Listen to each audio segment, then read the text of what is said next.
You are now listening to Soundspace, the podcast where we interview experts and professionals in the space of sound. Hello, everyone, and welcome to the very first episode of Soundspace, a brand new podcast starting in 2022. I am joined with my fantastic co-host, audio engineer Anthony Caci. How are you? I'm doing great, man. How are you? Very good. Very excited to kick off this brand new podcast with you. This has been a project Same. in the works for a very long time. Absolutely. And it's overdue. Yes. We've been talking about this for a while, and I'm so glad we're finally getting started with it. Yes, I could not agree more. This podcast is going to be one where Anthony and I discuss audio-related things with guests every episode. This very first episode is going to be about our origin stories, thus we'll not have a guest. We are the guests. We are the guests on the show, but further on, we will have audio engineers, musicians, performers, composers, sound designers, mixers, people from all across the audio domain guesting every episode, and we will be interviewing them once a month. January will be the only month with 2 episodes because we'll be dropping this one and one with our very first guest, Caci, which we will get to towards the end of this episode. Okay, what's Soundspace to you? How did this idea come? Let's just kind of intro more details for the people, Anthony. Well, I think we should back up a little bit and say where we started, where we met, and why we are here. Of course. So you and I met in university in an audio program called electroacoustics. And yes, this is true. And we just clicked, we became friends, and I mean, this idea always kind of like bounced around from time to time. We should start a podcast. We should do something, talking about audio, given that we're so enthused about it and we have passionate. Exactly. And we have a lot of passion about it. So I think that's more or less where it started. So we met in the electroacoustic program at Concordia, like Anthony just mentioned. And this is a program at Concordia University that I started in 2017. I believe, Anthony, you started in 2016, correct? That's exactly it. Yeah. Yes. And right from the get-go, this program really joined people who have a passion for audio together, and we really analyze audio, and we had a lot of conversations, and audio just became a topic of interest even more, and now it's forged into our careers. And so this podcast is really a way to express that to people out there who are thinking of maybe joining audio, who have an interest in audio, who are a professional. It's for everyone. We are obviously audio juniors here. We're starting out. We're in our 20s. We recently finished school. Yep. During the pandemic, and now we are starting our careers. We'll be going over all of that in detail. So we're really excited to be interviewing these people from different sectors of audio and media production. Let's maybe start with your origin story, Anthony, and then we can get into mine. Yeah, sure. When did music start to become of importance to you? Let's really go down the line with everything, and please give us all of the juicy details. Well, when I was younger, I was always really interested in music and instruments. I've always asked my parents for a set of drums, and they never gave me that set of drums. So I would just go around the house using like pots and pans, trying to make drums and instruments out of that. But past that, it truly started when I was around 11 or 12 years old. Really? Really young? Yeah, pretty young. I had a friend who was into DJing. And I thought that was the coolest thing ever. And I asked him, can I just watch you DJ one night or whatever? And he's like, yeah, of course. And one night I went to, it was a house party. It was, I think it was a Sweet 16 in somebody's basement. Like, it doesn't really matter. Oh, really? Yeah. Okay. One of those. So like he gave me the turntables, the deck, and he's like, go make a mix. I'm like, what? He's like, yeah, go for it. I'm like, I can't do that. I'm too nervous. I never did this before. He's like, don't worry about it. We're all friends here. Nobody's going to judge you. And I loved it. And for a while, I started DJing with my friend. His name is Michael. And eventually, I started DJing more and more and more.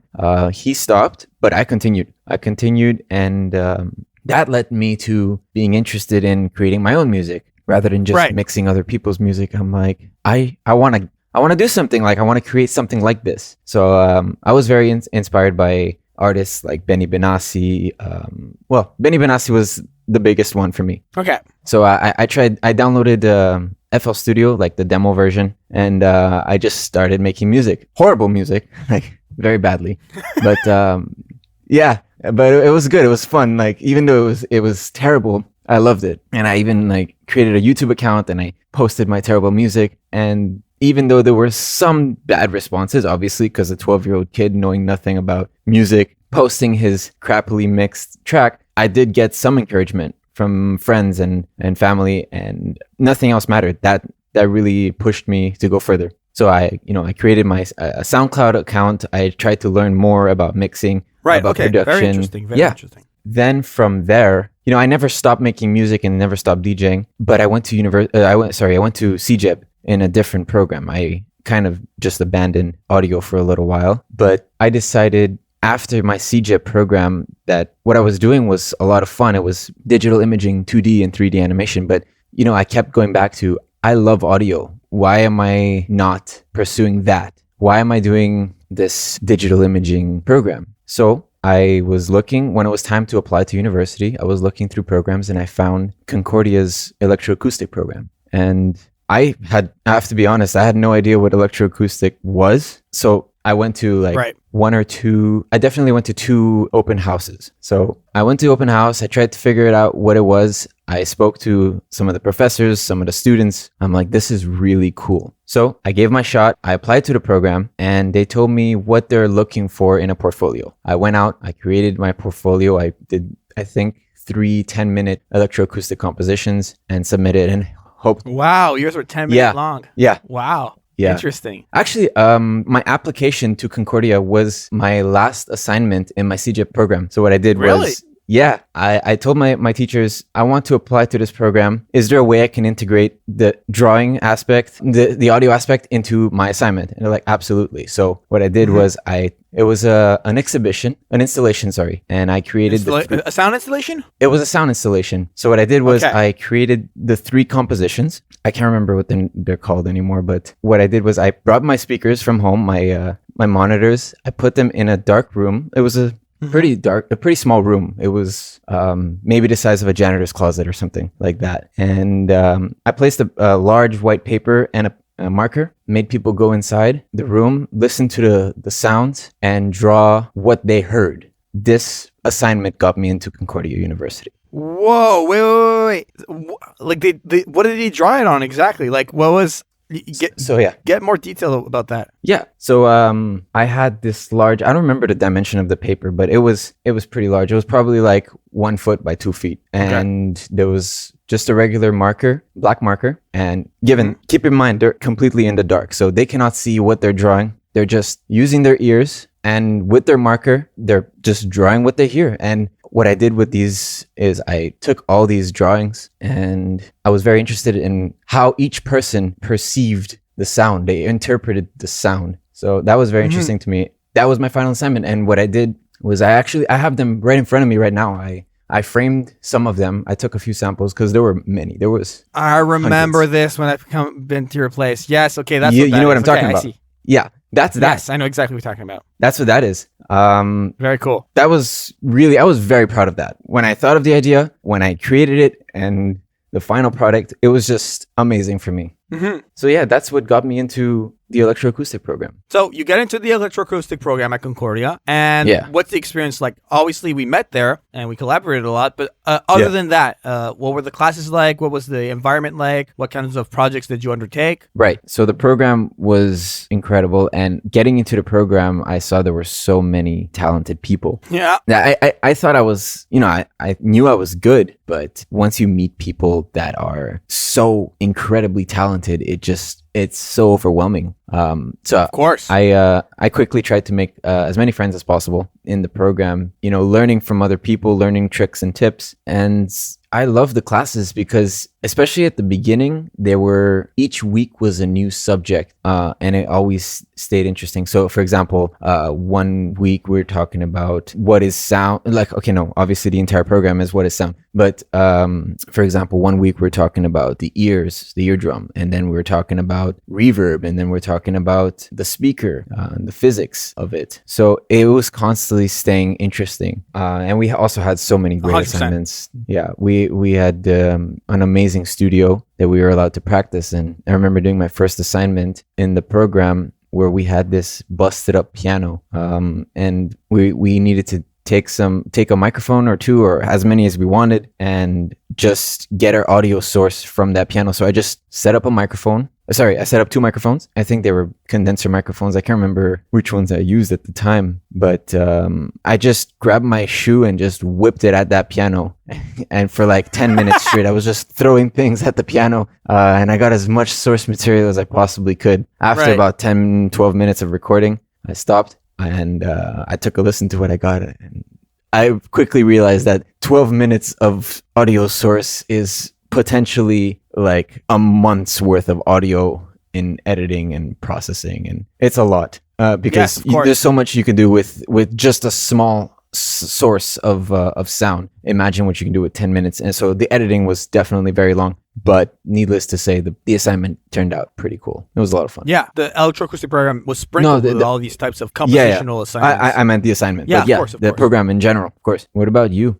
For me, I mean, we can definitely get to my experience with the electroacoustic program in my part of my story. So we can save that for now. But like, other than that, you obviously got accepted, graduated from the electroacoustic program. But furthermore, you continue to be active with your compositions. Let's maybe talk about like the fact that you, on top of being a full-time student there for multiple years, you were also DJing and writing compositions on the side. Let's talk about like what those projects were outside of the electroacoustic program.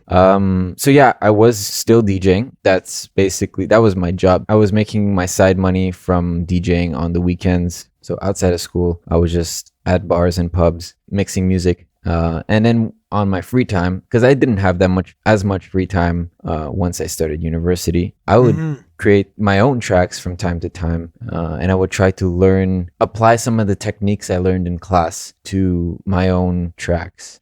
So I was definitely still making music, but I was never really too big on posting them. I was too shy or embarrassed, or I don't know what, but I still was applying the knowledge that I learned from my classes and from my friends in the program to my tracks. Yeah, you did. But you eventually did post those songs, right? Like I remember you came out with an artist page and you put out a track on Spotify. It did really well in terms of people's comments and everything. Let's maybe talk about that. What's the song? What's your artist name? Like, let's get into that side of your for sure. Music. Well, my song on Spotify, I actually just have one song on Spotify, and that was posted the beginning of the pandemic. So I think it was in March 2020.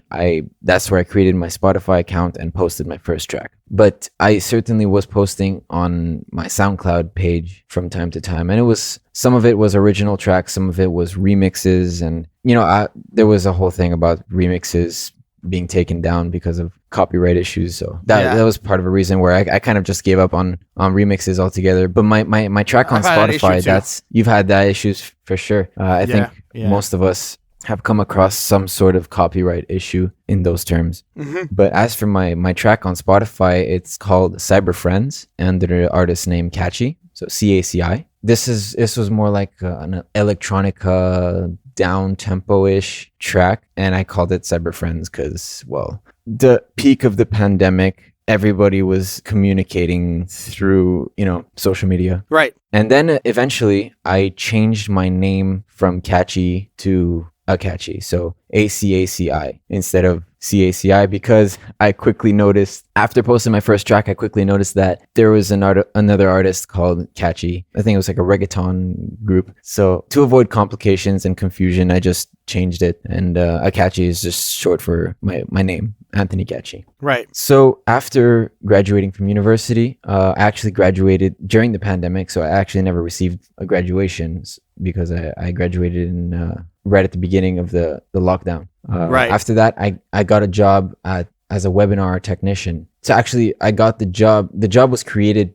mostly because of the pandemic. So at that job, I was just recording some professionals from home. I was working remotely, so that was a lot of fun. And what we would do is eventually produce these videos, and at a later date, we would have a live event, which I would broadcast using OBS. Yes, And open that's what I'm doing broadcast now. studio for the Yeah. people. Yes, you are. And I think that that's such a good place to be right now. The streaming side of the internet has blown up because of the pandemic. I think that securing a job as a webinar technician is fantastic and it has a lot of longevity. Yeah, for sure. And I'm looking forward to, once things start opening up again, going to actual in-person events, because before the pandemic, this company that I work for would just send their employees to other cities, other countries to record and to set up the audio equipment for these medical events. So I'm looking forward to more live stuff. Like an audiovisual technician. Yeah, exactly. Of course. Yeah.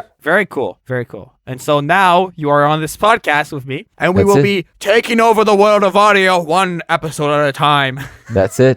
Yeah. Very cool. Very cool, man. I mean, I think that your story is one with a good start, with a good educational foundation. I can definitely relate to doing a program and then being like, what am I doing here? Why am I here? I want to do audio. I want to do music. I definitely relate to that. Yeah. So, kudos to you. Kudos to you for sure. Thank you. No problem. I guess this is the part where we hop on to my To you? story?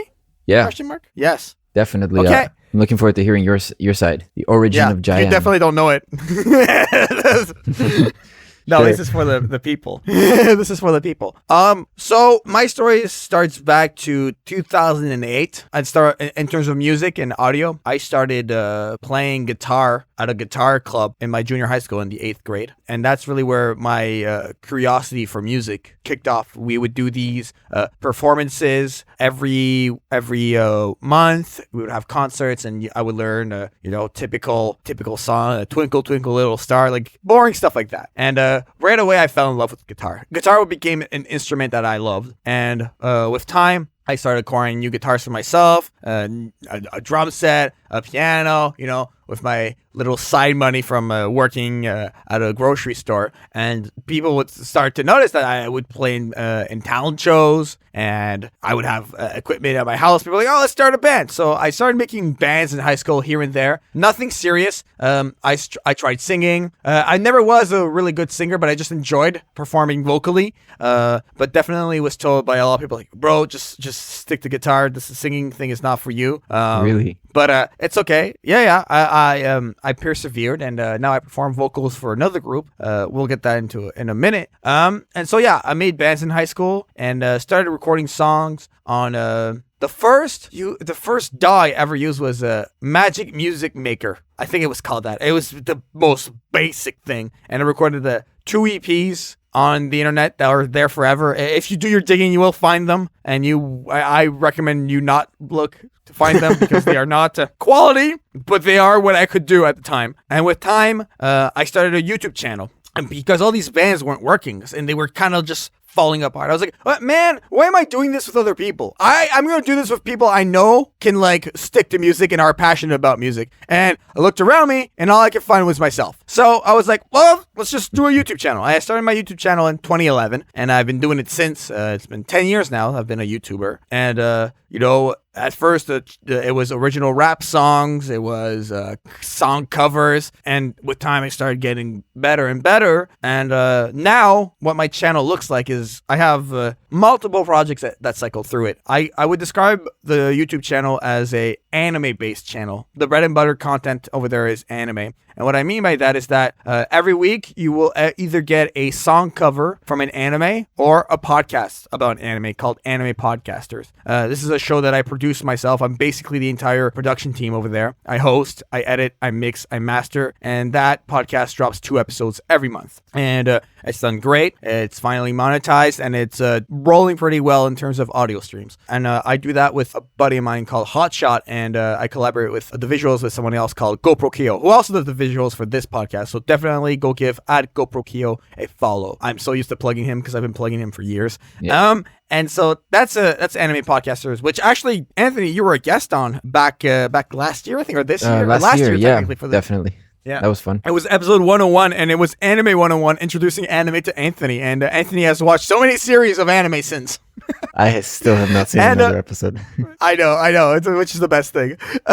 And so, yeah, this is the bread and butter content. The channel has grown to a size that, it fluxes here and there, a couple of thousand subscribers. Where it works really well is over on Spotify. The JaianMusic page hovers around 20,000 to 19,000 monthly listeners, which is ridiculous. One of the tracks is almost at 500,000 streams. Wow. As this will be posted. Recently, the overall page has crossed 1 million streams in total. That's the most popular success I've had with my music at this point, I would say.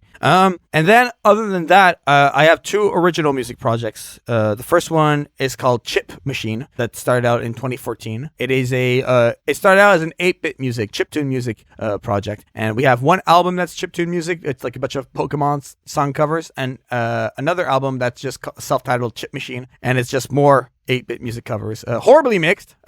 You will hear the limiter the whole time because that was the mastering process. And after that, in the electroacoustic program, I redefined that project and it became an experimental electroacoustic music one. I released 2 EPs with that one called Electroacoustic and Laptop Orchestra, which was based on a class offered at the Concordia. Yep. And then one of the albums was called The Sound Painter, and that's a collaboration between myself and Anthony. We did a 12-song album of I'd say like 8 to 10 minute songs of electroacoustic music. Yeah, more or less. Somewhere between there. And the great thing about electroacoustic music is that composing electroacoustic music in a pandemic is very easy because we just ship source material back and forth to each other, and I just audio suite the schnizzles out of it, and I have all of these weird plugins. I am known to Anthony as a big purchaser of plugins.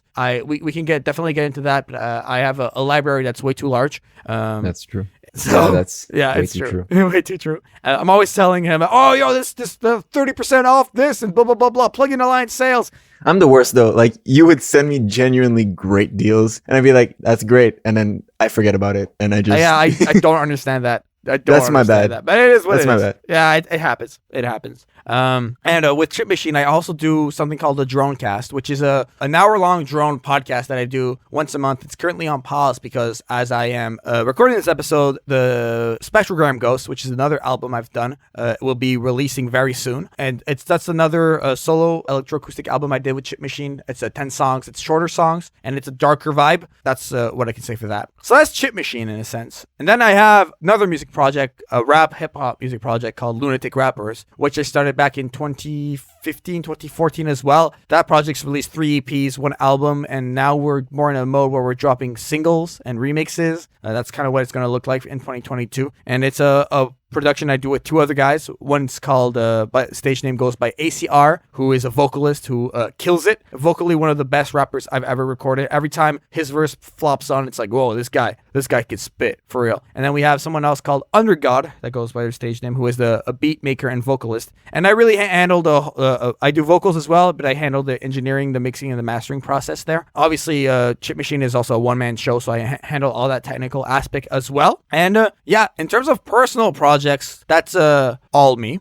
Going back to 2014, I started a program I studied in Algonquin College at Ottawa called Music Industry Arts. And Music Industry Arts was a year-long audio program that ran 3 semesters, a fall, a winter, and a summer one. And you really got to learn a lot about the world of the music industry with studio-based classes, recording classes, music business classes, music theory classes, music entrepreneurship classes. And it was very complete. It really prepared me and set my expectations as to what my life would look like. We had a wonderful equipment to work with. We had an SSL duality console. If you're an SSL person, you know exactly what I'm talking about. And you understand how lucky I was to work on it. Wonderful outboard gear, a great collection of microphones, and we got to do recording projects every semester. Some of the guests that will be on are other people who did the program. So I will save that conversation for those specific episodes.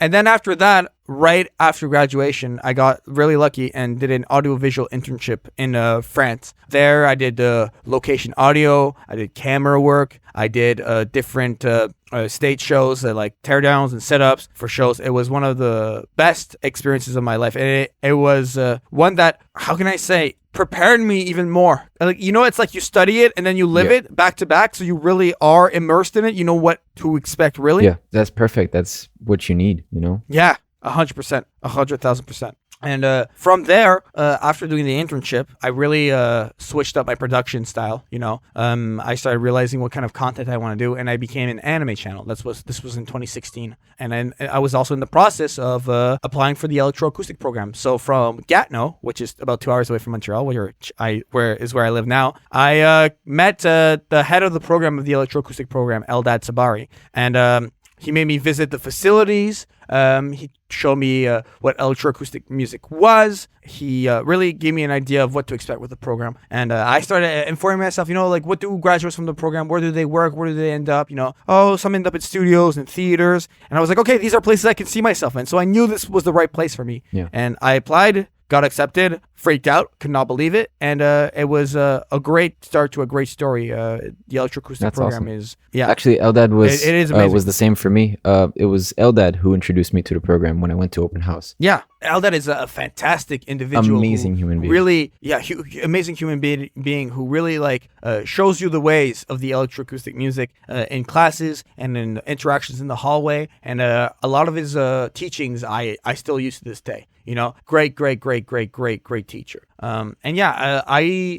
The electroacoustic program for me was very short because I had transfer credits from a previous degree. I did what I would like to call the electroacoustic speed run, which is I finished the program in 20 months. I got a major in electroacoustic studies and I got out. It was literally 5 semesters in a row. Fall, winter, summer, fall, winter, I'm out. That's it. And the reason why I did that is because I knew that I could do it. I knew that I had the energy for it. I knew that I did the music industry arts program, which was tough, which was stressful. I knew what it was like to sweat in an audio assignment, so I knew I could do it. So going through it, I learned a lot, and it really set me up to understand audio in a much more precise way. I really think that doing music industry arts and then electroacoustic studies prepares you fantastically for your career in audio. And after completing the electroacoustic program so quickly, I wanted to specialize myself, and that's where I did a graduate diploma in film music at UQAM, and we will also be having guests from this program on the podcast. So once again, I will save the details of that for those episodes. But it was a fantastic year-long program, 2 semesters, where we really got into the nitty-gritty of film music history, film music composition, compositional tools. We saw mixing, we saw mastering, we saw the different styles of compositions from different film composers. It was a very complete program that I enjoyed. That was basically when the pandemic hit. And when the pandemic hit, an opportunity came across my Facebook timeline that I couldn't refuse. A very popular, very big studio in Montreal, I would say, if not the biggest studio in this metropolitan, was looking for an audio assistant, an intern. An audio assistant is basically the lowest tier entry into a studio. It's basically run around like a crazy person, recording sessions, cleaning. And I did this all through 2020. I did this for like almost a whole year.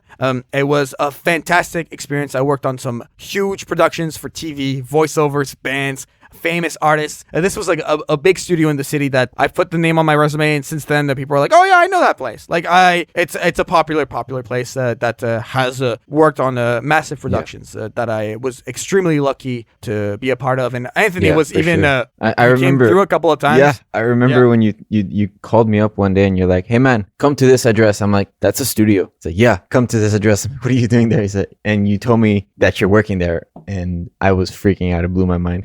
I know. I kept it hush for like the first month because I didn't want anyone to know. And then basically when the studio was dead, I was told, you know, if you want to just have people come and just record, and obviously you don't do anything with the recordings. They go in the trash bin after, but just to practice, do it, you know? And so Anthony was one person that I obviously wanted to share this with. And so I remember calling you. I was like, yeah, come to this address. Like, that's a studio. That's a big studio in the city. What are you doing there? And I was like, just come through. He's like, okay, let me go grab my laptop and I'll come back. I was like, you don't need your laptop. Just come straight here. I remember you were biking, I don't know where, and you just like turned around and came. directly Yeah, there. actually, the studio wasn't too far from my place, from where I lived. So I went over. And so yeah, you came over, you got to see the studio experience, and I really got to learn a lot there. It was basically paid schooling as far as I'm concerned, and the fact that I landed this during a pandemic was a huge deal too, because when the pandemic hit, like live audio died. I had opportunities in live audio offered to me that just like got swept under my feet, that bugged me big time. And I ended up here. And so when I landed there, I was like, this is basically going to become my life. And I was there every day. I slept there most of the time. I worked like a crazy person. And I learned so much. And my ears, my workflow, really improved. It was like basically the culmination of all of my studies into this place.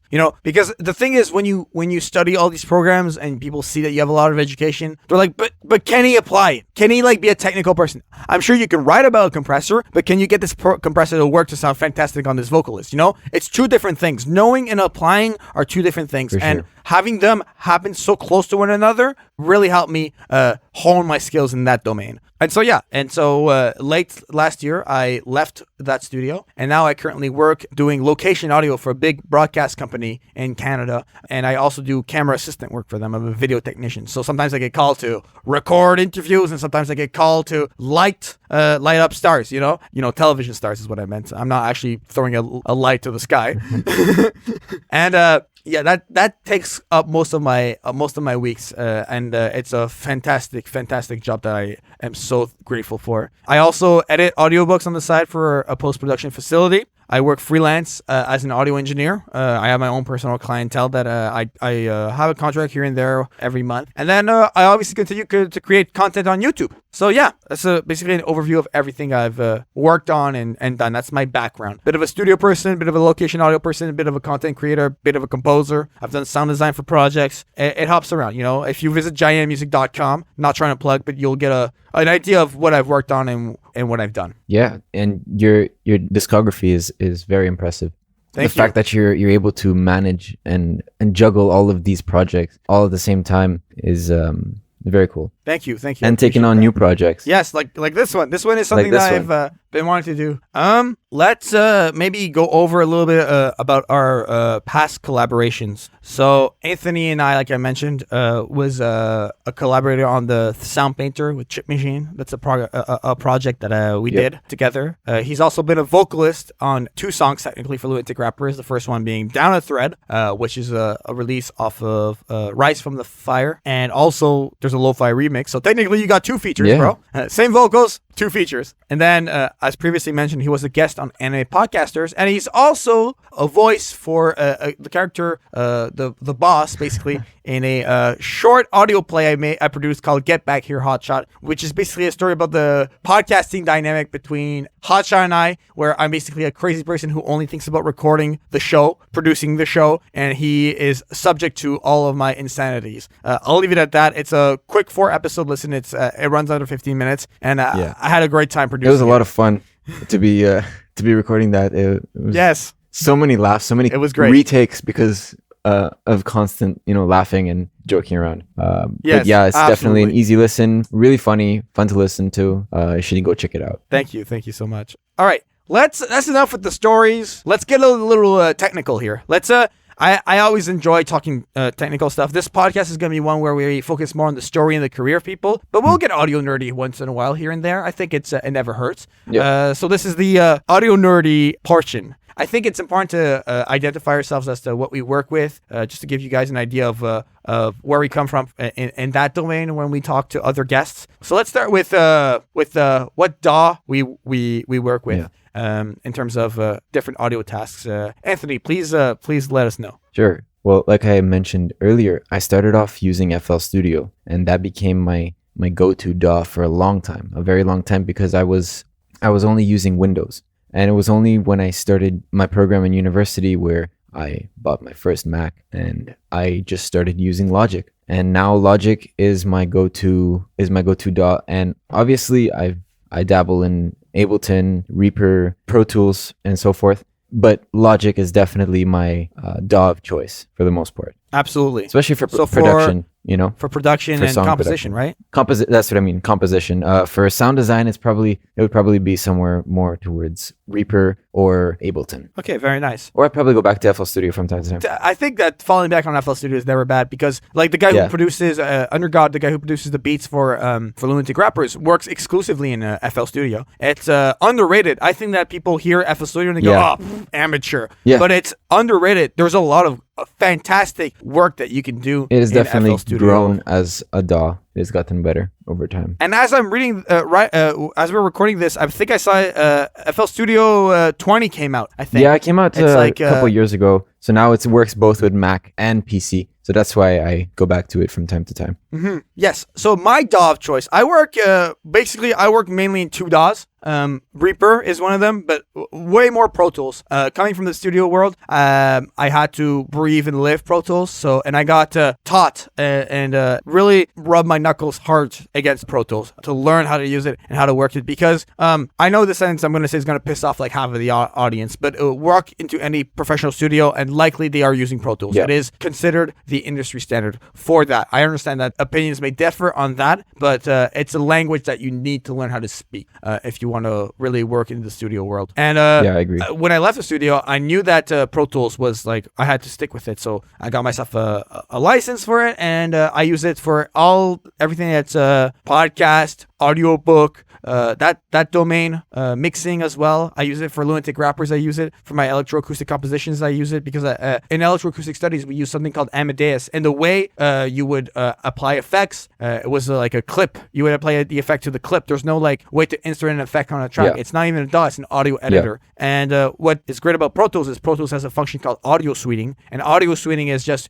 you render a new clip with the effects. You know, if you normalize something, it will like you can do that with the normalized plugin in Pro Tools, and it will render it out with a new clip. And I really got used to working like that with Amadeus, and I could do that in Pro Tools. So Yeah. I'm always falling more on Pro Tools for most of my projects. What I do use Reaper for is mainly my anime covers. I have a template that like makes it really simple, where I just feed in the MIDI that I worked in either in Sibelius or MuseScore when I'm doing my sheet music, and then exporting the MIDI from that going into Reaper. I have my Arturia piano VST that I use, and then that feeds into a compressor, which feeds into with reverb sends and EQs and goes into my mix bus, and it's a quick workflow for that. So Pro Tools and Reaper are the two DAWs that I really hover around, and then for video stuff, I go over to DaVinci Resolve. And the reason why is because DaVinci is really, really efficient. It works. It was created by editors. You can tell you have different windows for your different productions. You know, you have an edit window, a cut window, a media pool, and it's a step-by-step, stupid-proof way to work. And the amazing thing that I love is that all three of these softwares, I'm using all the same commands. I managed to import my Pro Tools commands to Reaper and my Pro Tools commands to DaVinci Resolve. So cutting is always the same button. Zooming out is always the same button. Fading in and out is always the same button. And that workflow allows me to be extremely quick when I'm working on different projects, you know? Yeah. How do I manage to run so many projects? It's because I have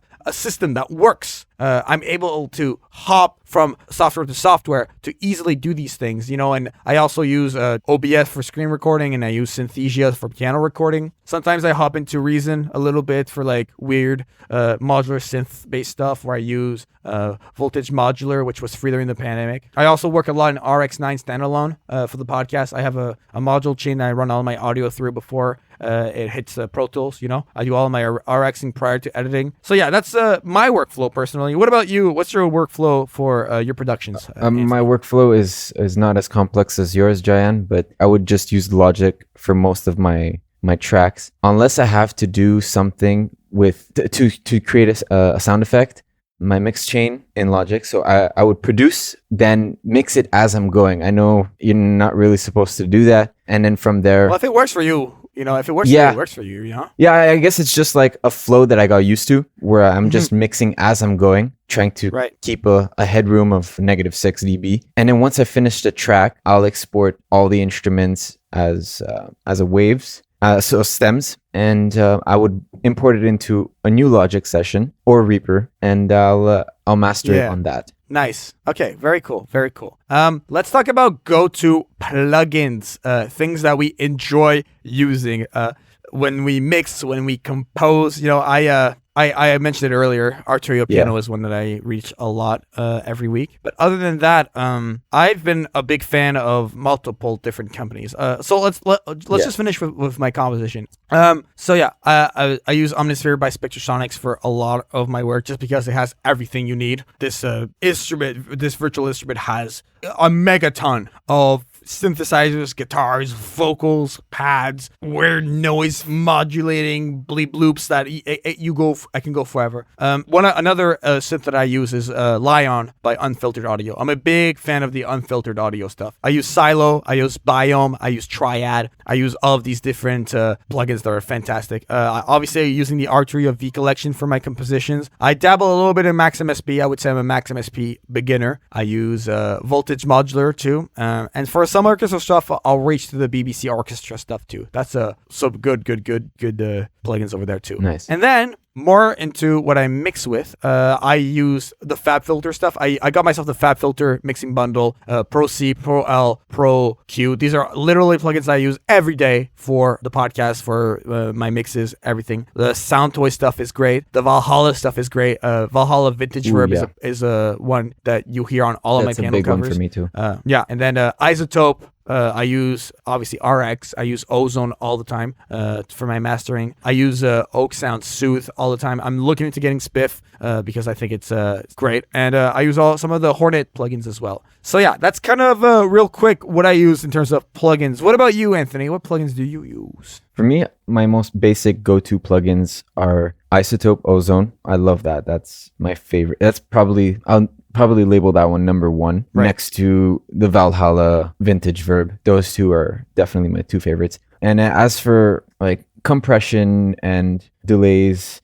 and mostly compression and delays, I'd use the Arturia, the VCA 65. And for the delays, I like the tape delay 201, the eternity delay. It's very cool to play around with. And the Serum effects, those are very cool. See, I haven't used the Serum stuff, but I've always heard a lot of producer using them. Like producers always drop Serum. They're like, oh yeah, that Serum preset was great. Like I've heard that many of times. Yeah, you should definitely check it out because it does sound incredible and it's a lot of fun to work with. And it's, not that this matters to us, but it's easy to use. Another one that I like, last but not least, is the RC20 Retro Color. So this, what's that? It adds a texture to your track. So like, for example, there's a vinyl sound. So you get the crackle, the VHS, you'll have, because it has multiple components to it. So it has a noise, a distortion, reverb, all into one plugin, and it's really cool. And to be honest, I use it mostly for the presets, but there's some very cool presets that I like to use and put in the background, at a low wet volume, a low mix, just to add some color to my mix. Right. It sounds like it's something that recreates like vintage sounds. Yeah, that's what I'm getting from. Yeah, that's exactly it. That's exactly it. Okay, that makes sense. What about gear-wise? For me, like my basic setup right now, like I am on the verge of getting myself an SM7B. Okay. I am that guy. Right now, currently recording on an AT2030 into a discrete 4 Synergy core using Fostex speakers. That's kind of the basic setup of what I do. Running on a Windows computer. What about you? What's your go-to gear? For me, I'm running through my Allen and Heath. I think it's a Z10, but I can't remember exactly. I'm using my Audio Technica, the AT2020, as a microphone, and for speakers, I have the Focal Alpha 40s or 50. Sorry, Focal Alpha 50, I think, because I have another studio. And right now in my house here, I have my JBL 104 BT. Nice, right on, man. That's cool. I can't really have like powerful speakers in this house because I live in an apartment. So that's why I just have these. I feel you on that. JBL 104 BT. Yeah, totally. I totally understand. But the Focals, the Focal Alpha 50s are very powerful speakers. I keep it at my parents' place, and when I go there, I'll have those. Oh, I've heard our mixes play back on those things. They're very, very good. All right, very cool. That's basically a rundown of where we are technically. The purpose of this is just to give you an idea of where we come from, what we've touched, what we haven't touched yet, you know. And I'm sure that the audio nerd, the few audio nerds, technical audio nerds in the audience will appreciate it. All right, we have a tradition here on the podcast. podcast. That basically every time we have a guest, we ask them a question, and this is going to be a question that I will ask Anthony, and Anthony will ask me. And it could be one word, it could be one sentence, it could be a paragraph. You know, the answer is just what you feel in the moment of being asked the question. So, Anthony, I will ask you this question, and please pour your soul out to me, to the audience. Everyone here wants to know. What is your advice to people who want to get into the space of sound? I would say make as many connections as possible. Get to know as many people, just so you can grow in the industry. Get to know people so you can have jobs lead to jobs and gigs lead to other gigs. At least that's the case for DJing aspect, but it also applies for the studio if you want to get into live sound and if you want to get into post-production. Right. Absolutely. Post-production is such a fantastic field that I want to, I am in it, with doing the post-production for audiobooks, but I want to, if I could do that for television, that would be a happy place for me as well. I could definitely see myself there. Yeah. What about you? What is your advice to people who want to get into the space of sound? Work hard. Work harder than anyone else. Yeah. I will tell you this. In every program that I was in, I was never the most talented. People always had slightly better sounding mixes, slightly better sounding composition, slightly better film music. I was never the best one in that aspect. But I will tell you one thing. I was one of the, if not the hardest worker in every program I've been in. I'll tell you that with confidence. I attended all of the lectures. I handed in all of my assignments on time. I always asked the questions. I always collaborated with people around me, and I always took the most out of what was offered to me. And I still live by that because that is how I find myself in the position I am today. So that is my advice to you. That's perfect. Well said. Thank you so much. All right, let's leave you on the very first 5 minutes of our very first guest-based episode of Soundspace. This is Caci Pocious, someone that we are very good friends with, who has done fantastic productions, fantastic work, and it's such an early portion of their life because they're younger than Anthony and I still can't believe it. This person has done so much in so little time, and it's really an inspiring episode that I need you to listen to. We're putting this person first for a good reason. Trust me, you do not want to miss this. Enjoy the very first 5 minutes, and make sure to follow us on all social media. Subscribe to us on any podcatcher that you get your podcast in to not miss this episode. So for myself and Anthony, this has been an episode of Soundspace. Bye, guys. Thank you. Bye-bye. Hello, everyone, and welcome back to Soundspace, the podcast where we interview audio people. Today, we have a very special guest for you. We have Caci Pocious, hailing from St. John's, Newfoundland and Labrador, a gender-fluid intermedia artist with deep knowledge in multimedia software. They have a Bachelor of Fine Arts in Electroacoustic Studies, currently completing a Master's in Music Tech at McGill, has done classical training in piano and viola, was the principal violist for the Newfoundland Symphony Youth Orchestra, has experience with electronic works, has collaborated with the Concordia Laptop Orchestra, Exit Point, and Philharmonique, a very talented multi-channel composer. I've got to listen to a bunch of their pieces before the podcast began, and also has worked as a technical coordinator at Matrolab. How are you, Caci? I'm good. Thank you for coming on. I'm busy with the MFA. As you mentioned. Yes, the MFA must be very busy. Also with us is Anthony. How are you, Anthony? I'm great. Thank you very much. Very happy to have you all here. Caci, I'd like to begin by asking you on this podcast, when did music become of importance to you? When did audio and music really play a factor and you knew that you would do music as a career? I was really lucky.